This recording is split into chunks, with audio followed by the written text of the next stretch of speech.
Story with Binaca. सुनिए कहानी Binaca की जुबानी। हाजिर है मुंशी प्रेमचंद की कहानी प्रेम का स्वप्न।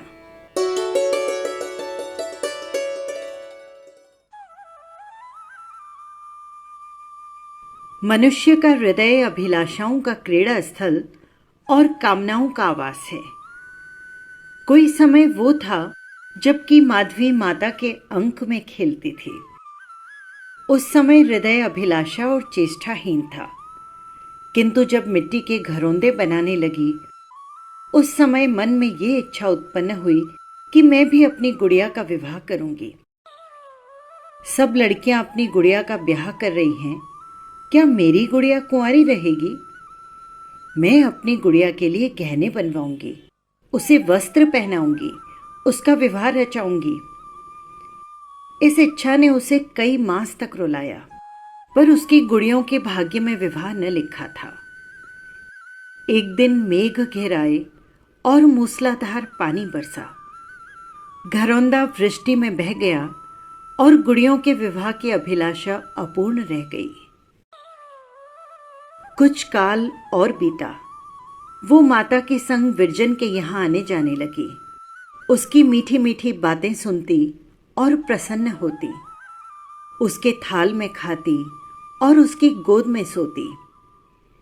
उस समय उसके हृदय में ये इच्छा थी कि मेरा भवन परम सुंदर होता, उसमें चांदी के किवाड़ लगे होते, भूमि ऐसी स्वच्छ होती कि मक्खी बैठे और फिसल जाए। मैं विरजन को अपने घर ले जाती, वहाँ अच्छे अच्छे पकवान बनाती और खिलाती, उत्तम पलंग पर उसे सुलाती और भांति भांति से उसकी सेवा करती। ये इच्छा वर्षों तक हृदय में चुटकियां लेती रही, किंतु उसी घरौंदे की भांति ये घर भी ढह गया और आशाएं निराशा में परिवर्तित हो गई। कुछ काल और बीता। जीवन काल का उदय हुआ। विरजन ने उसके चित्त पर प्रताप चंद्र का चित्त खींचना आरंभ किया। उन दिनों इस चर्चा के अतिरिक्त उसे कोई बात अच्छी न लगती। निदान उसके हृदय में प्रताप चंद्र की चेरी बनने की इच्छा उत्पन्न हो गई। पड़े पड़े हृदय से बातें किया करती, रात्रि में जागरण करके मन का मोदक खाती। इन विचारों से चित्त पर एक उन्माद सा छा जाता, किंतु प्रताप चंद्र इसी बीच में गुप्त हो गए और उसी मिट्टी के घरौंदे की भांति ये हवाई किले भी ढह गए। आशा के स्थान पर हृदय में शोक रह गया। अब निराशा ने उसके हृदय में आशा ही शेष न रखी। वो देवताओं की उपासना करने लगी, व्रत करने लगी कि प्रताप चंद्र पर समय की कुदृष्टि न पड़ने पाए। इस प्रकार अपने जीवन के कई वर्ष उसने तपस्विनी बनकर व्यतीत किए। कल्पित प्रेम के उल्लास में चूर होती, किंतु आज तपस्विनी का व्रत टूट गया। मन में नूतन अभिलाषाओं ने सिर उठाया। 10 वर्ष की तपस्या एक क्षण में ही भंग हो गई। क्या ये इच्छा भी उसी मिट्टी के घरौंदों की भांति पद दलित हो जाएगी? आज जब माधवी ने बालाजी की आरती उतारी है, उसके आंसू नहीं रुके। सारा दिन बीत गया, एक एक करके तारे निकलने लगे।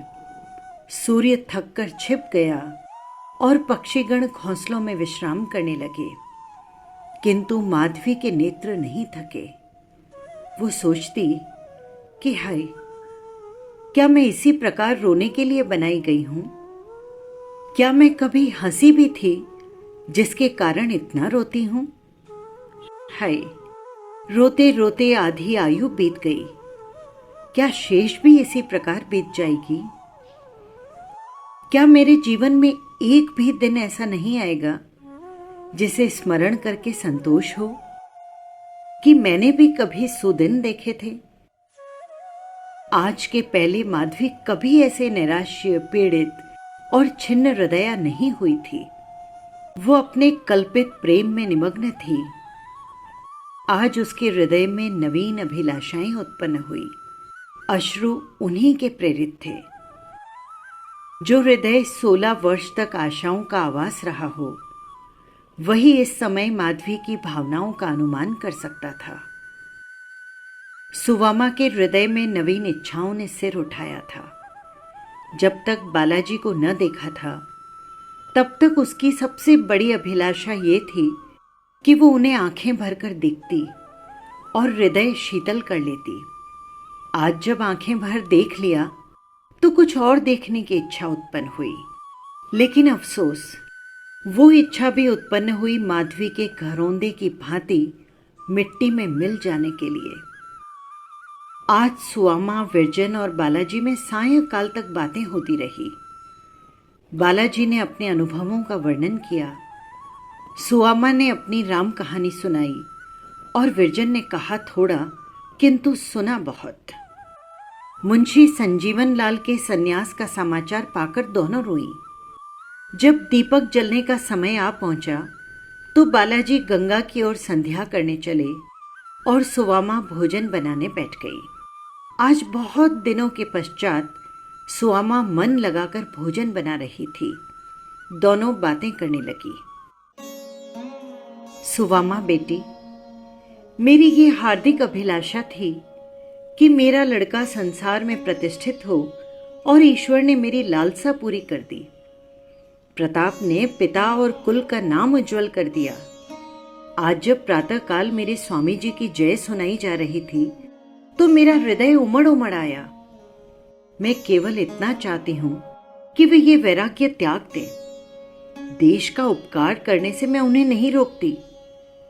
मैंने तो देवी जी से यही वरदान मांगा था, परंतु उन्हें सन्यासी के वेश में देखकर मेरा हृदय विदीर्ण हुआ जाता है। विरजन सुआमा का अभिप्राय समझ गई। बोली, चाची, ये बात तो मेरे चित्त में पहले से ही जमी हुई है। अवसर पाते ही अवश्य छेड़ूंगी। बेटी, अवसर तो कदाचित ही मिले, इसका कौन ठिकाना।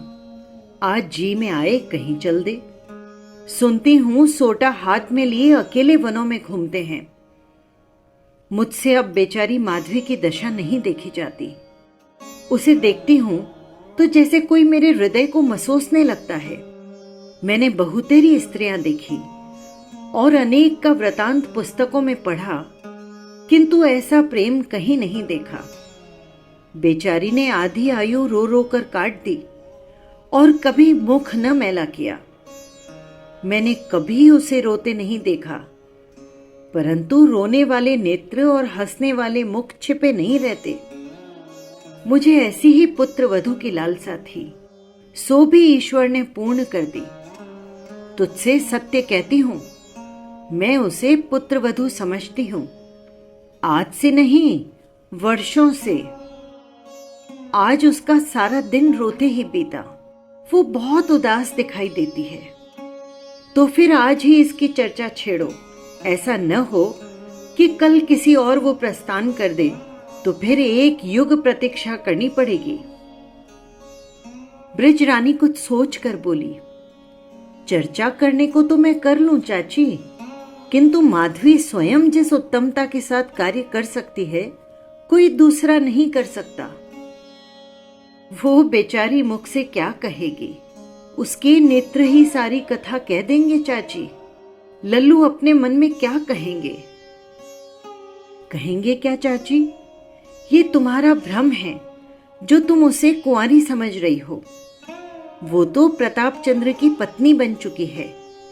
ईश्वर के यहां उसका विवाह उनसे हो चुका। यदि ऐसा न होता तो क्या जगत में पुरुष न थे? माधवी जैसी स्त्री को कौन नेत्रों में न स्थान देता।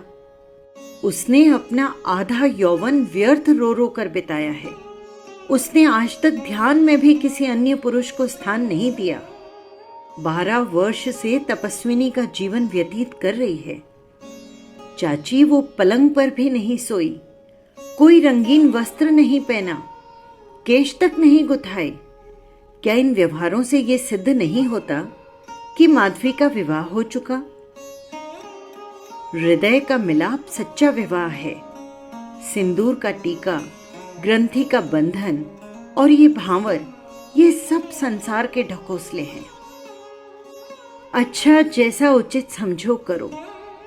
मैं तो केवल जग हंसाई से डरती हूं। रात के 9 बजे थे। आकाश पर तारे छिटके हुए थे। माधवी वाटिका में अकेली किंतु अति दूर थी और वो बैठे बैठे सोच रही थी, क्या कोई वहां तक पहुंच सकता है? क्या मेरी आशाएं भी उन्हीं नक्षत्रों की भांति है?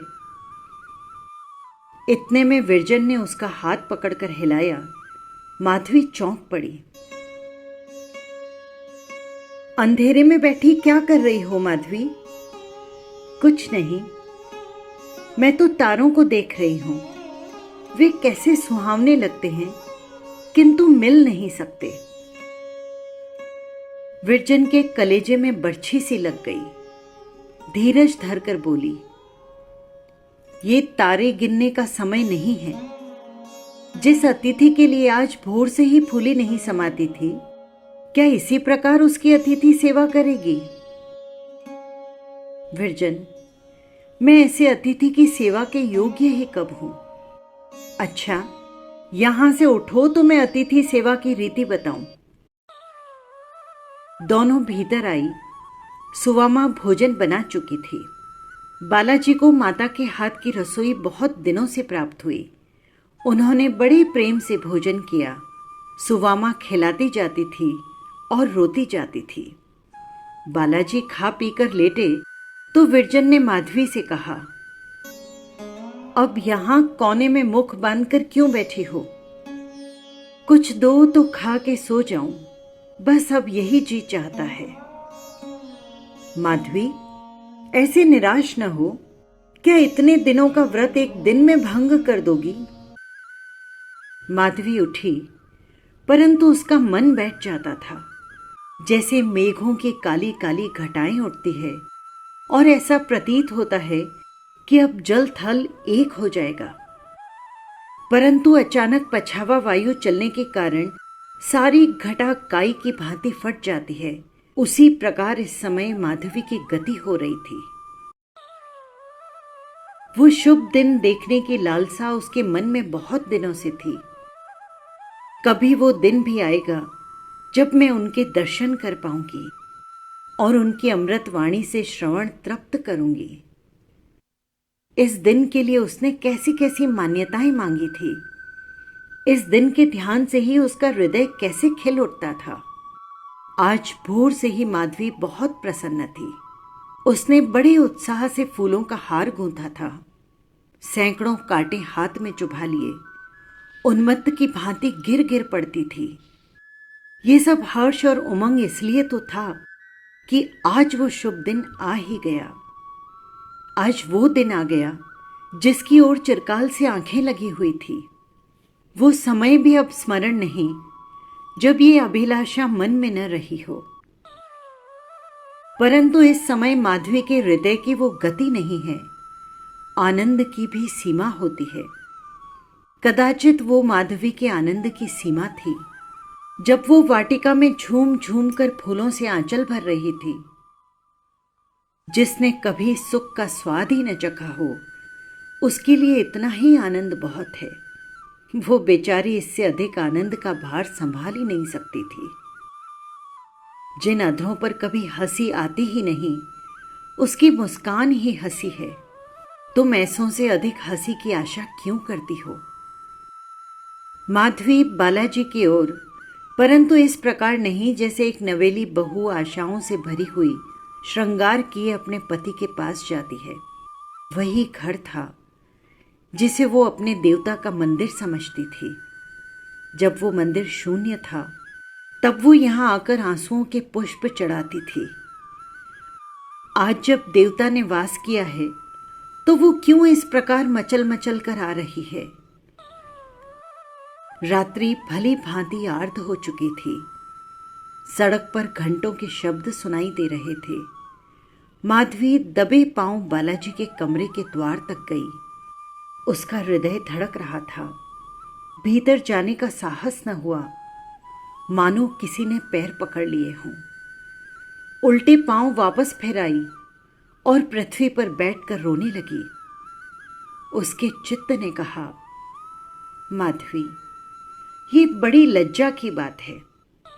बालाजी की चेरी सही, माना कि तुझे उनसे प्रेम है, किंतु तू उसकी स्त्री नहीं है। तुझे इस समय उनके गृह कक्ष में रहना उचित नहीं। तेरा प्रेम तुझे उनकी पत्नी नहीं बना सकता। प्रेम और वस्तु है, सुहाग और वस्तु है। प्रेम चित्त की प्रवृत्ति है और ब्याह एक पवित्र धर्म है। तब माधवी को एक विवाह का स्मरण हो आया।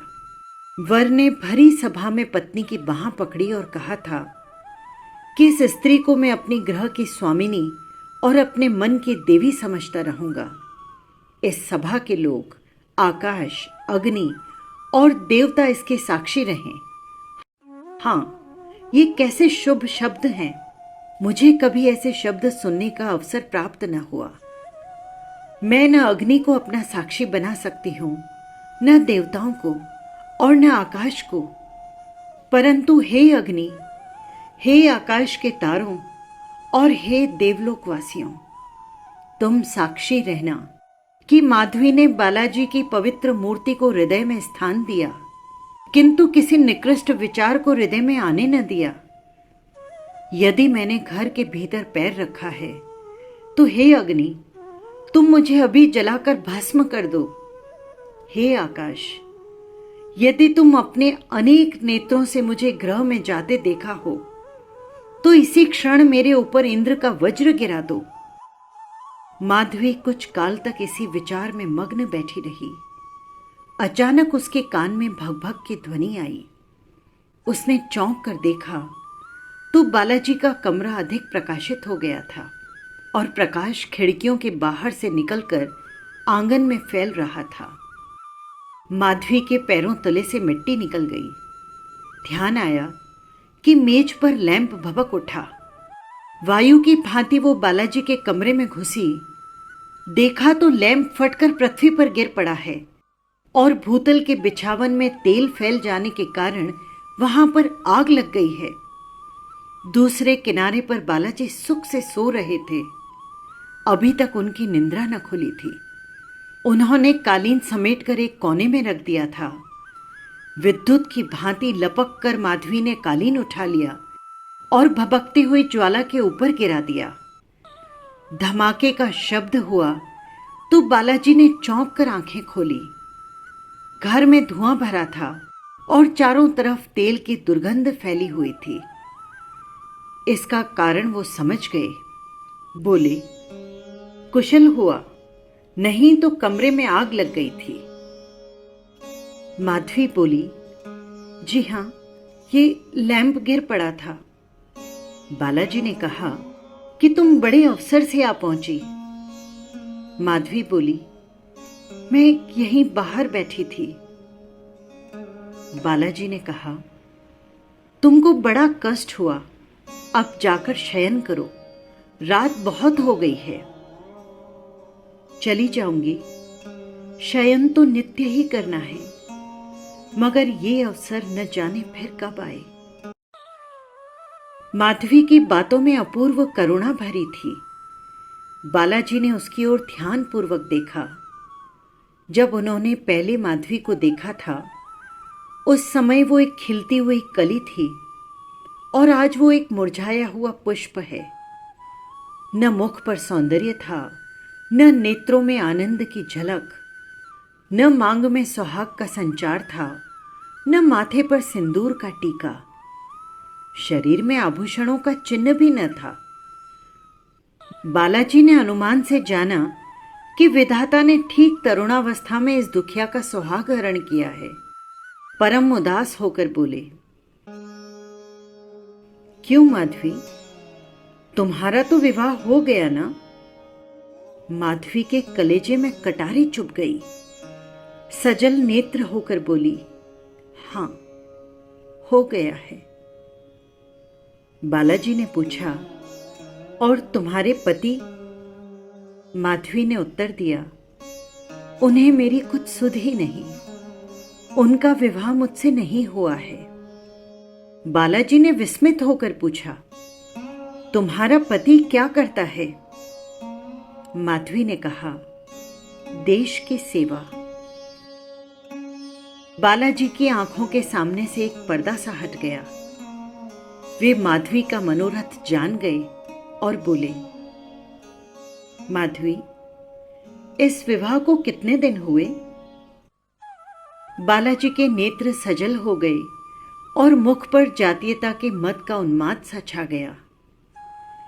भारत माता, आज इस पतितावस्था में भी तुम्हारे अंक में ऐसी ऐसी देवियां खेल रही हैं जो एक भावना पर अपने यौवन और जीवन की आशाएं समर्पण कर सकती हैं।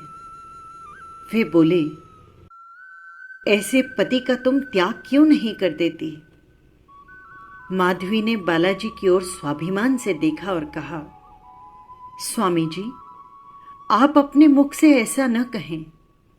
मैं आर्य बाला हूं। मैंने गांधारी और सावित्री के कुल में जन्म लिया है। जिसे एक बार मन में अपना पति मान चुकी, उसे नहीं त्याग सकती। यदि मेरी उम्र इसी प्रकार रोते रोते कट जाए तो भी अपने पति की ओर से मुझे कोई खेद न होगा। जब तक मेरे शरीर में प्राण रहेंगे, मैं ईश्वर से उनका हित चाहती रहूंगी। मेरे लिए यही क्या कम है जो ऐसे महात्मा के प्रेम ने मेरे हृदय में निवास किया है। मैं इसी को अपना सौभाग्य समझती हूं। मैंने एक बार अपने स्वामी को दूर से देखा था। वो चित्र एक क्षण के लिए भी आंखों से नहीं उतरा। जब कभी मैं बीमार हुई तो उसी चित्र ने मेरी सेवा की। जब कभी मैंने वियोग के आंसू बहाए तो उसी चित्र ने मुझे सांत्वना दी। उस चित्र वाले पति को मैं कैसे त्याग दूं? मैं उसकी हूं और सदैव उसी की रहूंगी। मेरा हृदय और मेरे प्राण सब उनकी भेंट हो चुके हैं। यदि वे कहें तो आज मैं अग्नि के अंक में ऐसे हर्षपूर्वक बैठ जाऊं जैसे फूलों की शैया पर। यदि मेरे प्राण उनके किसी काम आए तो मैं उसे ऐसे ही प्रसन्नता से दे दूं जैसे कोई उपासक अपने इष्ट देव को फूल चढ़ाता हो। माधवी का मुखमंडल प्रेम ज्योति से चमक रहा था। बालाजी ने सब कुछ सुना और चुप हो गए। सोचने लगे, ये स्त्री है जिसने केवल मेरे ध्यान पर अपना जीवन समर्पण कर दिया। इस विचार से बालाजी के नेत्र अश्रुपूर्ण हो गए।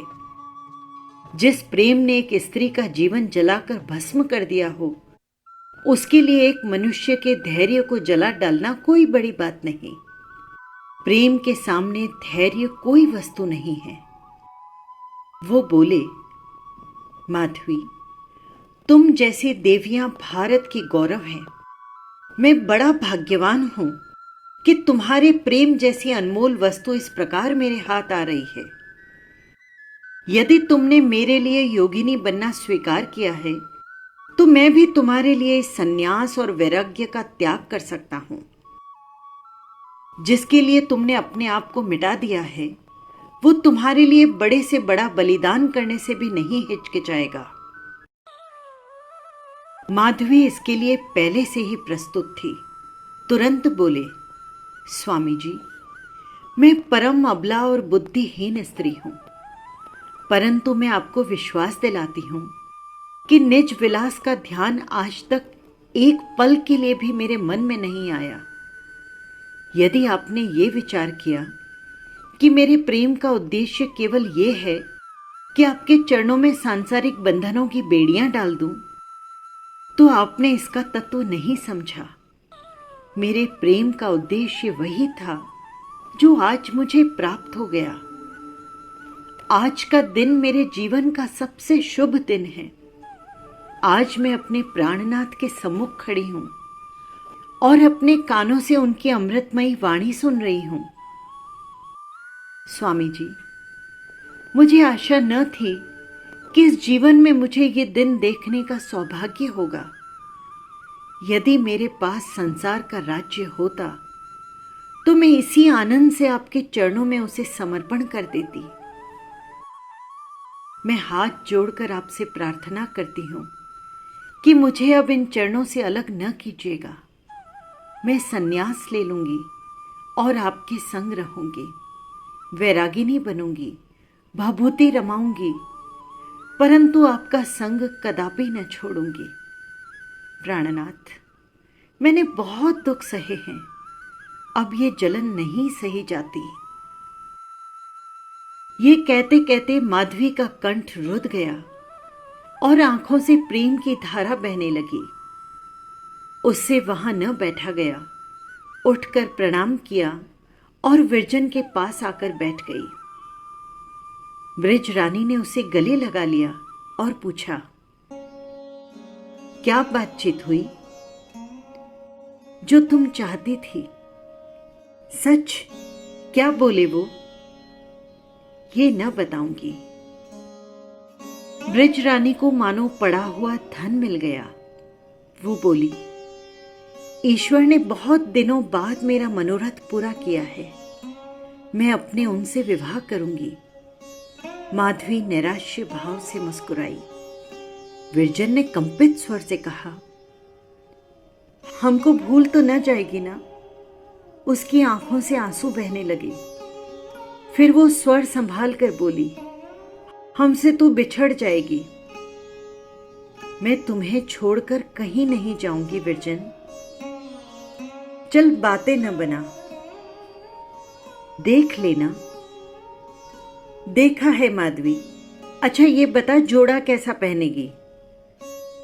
उज्जवल, जैसे बगुले का पर। माधवी, सुहाग का जोड़ा केसरिया रंग का होता है, लेकिन विरजन मेरा श्वेत रहेगा। माधवी, तुझे चंद्रहार बहुत भाता है, मैं अपना दे दूंगी।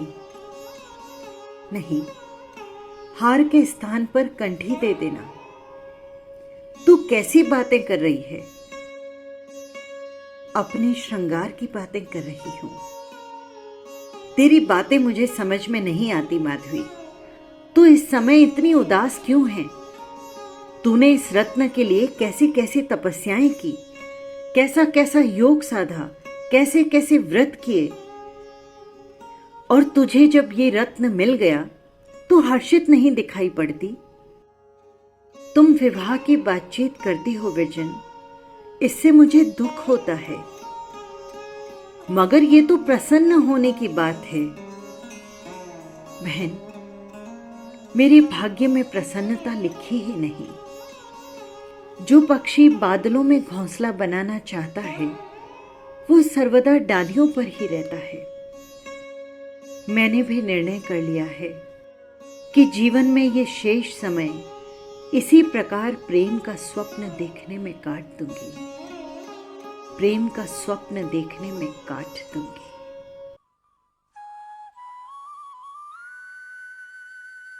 बस यही थी कहानी। आपको कैसी लगी कमेंट बॉक्स में ज़रूर लिखिएगा।